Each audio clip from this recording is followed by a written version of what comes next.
Ну, как тебе объяснить, скажи. Саған қалай түсіндірсем болады. Жетістікке жеткім келсе, жетістікті ойламай, жетістікке қарай қадам жасау керек. Қашқан сайын жағдайың қиындай береді ғой. Давай я тебе расскажу одно выражение. То есть бір мақал айтып берейін.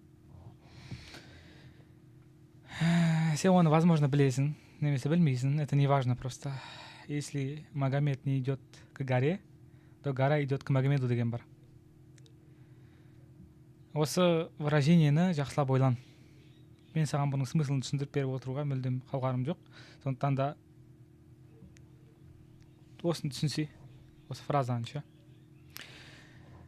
Торговля жасап, мен секілді табыс тапқым келеді, прибыльный болғың келеді,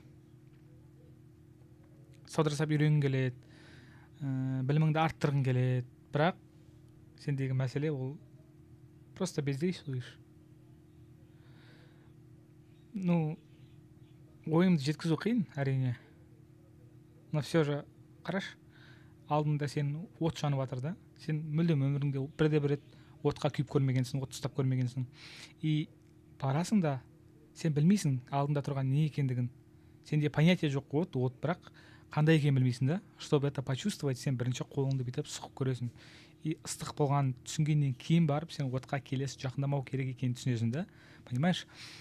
Вот теперь мына жерде ключ бұл действие. Яғни сенің действиең. Прибыльный болғың келе ма? Трейдингтен жалпы дамығың келе ма? Трейдинг жаса. И все. Все просто. Ошибка жаса. Торговля өте көп жаса. Каждая ошибка сені өсіреді. Каждая ошибка сені тәрбиелейді. Алдыға қарай жылжытады. Әр саудадан сен жасайтын жаңа заттар түсінесің. Ол сыртта физически көрінбесе де морально көрінеді. Морально көрінбесе де бір подсознательно көрінеді. Реальностына келгенде ше. Вот. Сен просто аласың. Бір-екі торговля жасайсың и беріле саласың. Так нельзя. Сен должен постоянно делать, понимаешь? Әр сауда жасаған сайын сен өсесің. Мысалға сенің ішінде сұрақ болады, мен табыс трейдер болғым келеді, мен осы сәкең сияқты торговля істегім келеді деп. Сенде ішінде сұрақ бар да, допустим, вот. Сол сұрақ сен өзіңе қойдың. Енді сол сұрағыңа жауап беру үшін, ішіңдегі эгоң рахаттану үшін, сол эгоңды басу үшін, гештальтын жабу үшін сен әрекет жасау керексің. И сенде басқа вариант жоқ. Понимаешь? Допустим, как тебе объяснить? Мысалға, суда жүзбей, сен жүзуді прям плаваниені, жүзу бар ғой, соны жақсылап тұрып меңгере алмайсың, үйрене алмайсың. Потому что мысалға сен миыңмен ойлауың мүмкін, представить етуің мүмкін, типа мен жүзіп бара жатырмын, қолды былай бітеміз, аяқты былай бітеміз. Ол на практике келген кезде просто хромает. И сен не істеріңді білмей паника жасап, қимылдап батып кетесің суға. А саған не істеу керек? Саған жүзіп үйрену үшін суға барып түсу керек. И надо упражняться, надо тонуть, суға бату керек, жөтелу керек, су жұту керек. Мұрныңа су кіру керек, құлағыңа су кіру керек. Сол кезде ғана сен өсесің, короче. И уже техникаң жақсарады жүзу бойында. Осылай дамисың. Торговляда тоже самое. Егер өскің келе ма, торговля істе, торгуй на реальный деньги. Демоға емес. Демо деген нәрсе ол просто фантазия. Ол просто фантастика. Саған ешқандай пайда бере алмайды. Да, кішігірім осваиваться ету көмектесу мүмкін, бірақ демода ұзақ отыру ол просто самообман, өз-өзіңді алдау. Если хочешь расти, по-любому этого не избежать. Торговля істе. Независимо от того, қандай результат болады, торговля істеу керексің сен. Понимаешь? Өзіңді қинама. Торговля істеу керек қой. Значит, үлкен суммаға істегің келмей ма, аз суммаға істе. $1000 салып қойды депозитіңе, $1 торговля істе. Миыңды үйрет, практика жаса.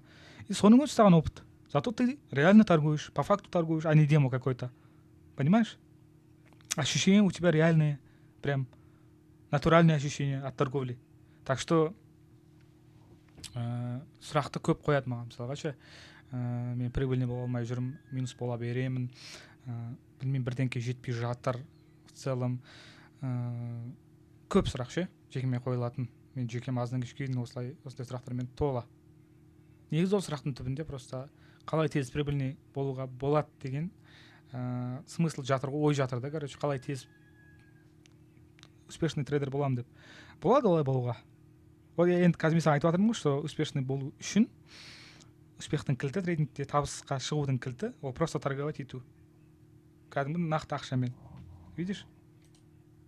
Мен демода 48 бар, реалда 36 бар.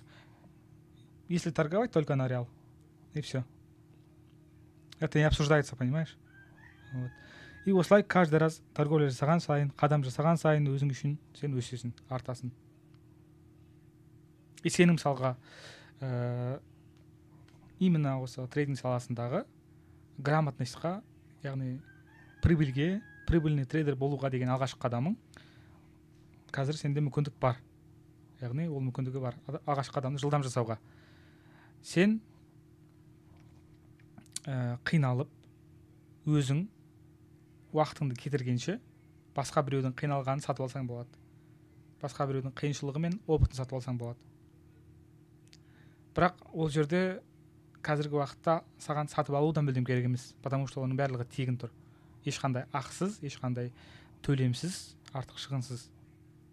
Самый краткий путь — это наша команда. И сенде басқа таңдау жоқ, выбор жоқ. Так что давай, я тебя жду. Командаға қосыл. Менің жүріп өткен жолымды өзің қалаған уақытта жүріп өте аласың. Почему? Потому что мен кезіндегі оқыған сабақтарды сен менің командамнан көре аласың. Және мен түсінгендер сен түсінесің.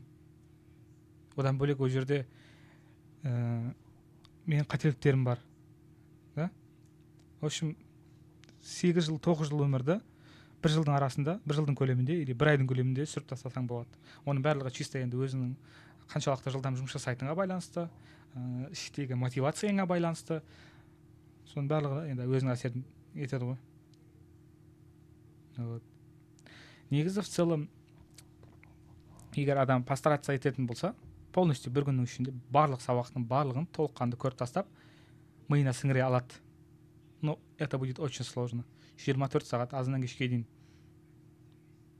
сабақтардың барлығын көріп отыру, енді оның екінің бірі емес, даже екінің жартысы да не аламайды, көтере алмайды. Но асықпай прогресспен өсуге болады в целом. Қазіргі уақытта саған керек нәрсенің барлығы тұр. Бірге сауда жасағың келді, сұрақтарды жекеме жаудырдыңдар. Бірге табыс тапқым келеді, бірге өскім келеді. Пока что білім миыма сіңіріп алмағанша, да? Миыма білім құйып алмағанша деп оны создавать еттім. Сапалы үйренгім келеді, сауатты болғым келеді трейдинг саласында, білімді шыңдағым келеді дедің. Өзім полностью не оқыдым, барлығын салып тастадым. Болды, и все, тұр қолыңда бүкіл керек нәрсенің барлығы. Сондықтан есіңді жинап әрекетке көшші. Бұл жалпы видеоның саған деген беру смыслы призыв к действию, әрекетке қадам жасауыңа ықпалын тигізу, то есть ықпал еткізу. Понимаешь? Бағанағы фразаны қайталаймын. Если Магомед не идет к горе, то есть к горе, то гора идет к Магомеду.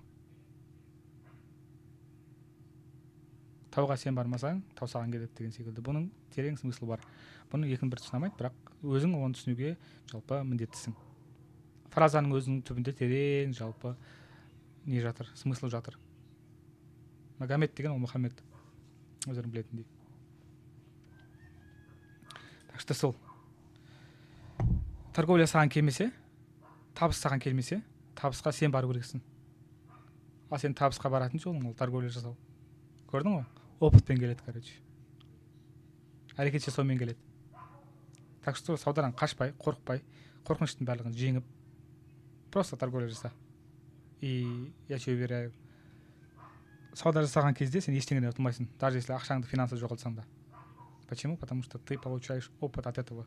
И поверь мне, ол сенің жоғалтқан ақшаларың бір тиын сенің в будущем табатын ақшаның қасында.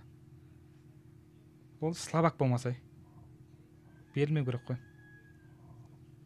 Берілетін болсам 2 жыл постоянно минус болып жүрген кезде мен беріле салатын едім. Так что ойлансай. 2 жыл қатарынан бірде-бір прибыль болмаған. Өттік қой сол кезеңдерді. настойчивостьпен, яғни айтқан сөзіне қайтпай табанды болғанның арқасында қазір осындай бір деңгейге жетіп отырмын в целом. Пайдалық нәрсе саған бір мысалға мен саудам оңай көрінуі мүмкін, оның астында опыт жатыр да. Но ол не означает, что сен де осылай оңай табыс таба алмайсың деген сөз емес. Таба аласың сен де. Бірақ уже сен 4 есе 5 есе қысқа менің жолымды өте аласың да. Так что әрекет жаса, берілме, кішігірім Құдайдың жіберіп жатқан сынақтарына сынып қалма. Ол сені шыңдау үшін жіберіліп жатқан нәрсе екендігін түсін, бауырым. И жалпы сол сәтсіздіктер, неудачалар, депозиттің слифтары, минустар, ол нағыз трейдер мен фальшивый трейдерді сырт тастайтын просто фильтр. Только настоящие и сильные остаются. И доказывает себе и рынку, что он что-то чего-то стоит. Так что давай, бауырым, мен барда мойын басың түсірме, әрекет жаса. Сен өзімнің командамда күтемін. Сілтеме төменде.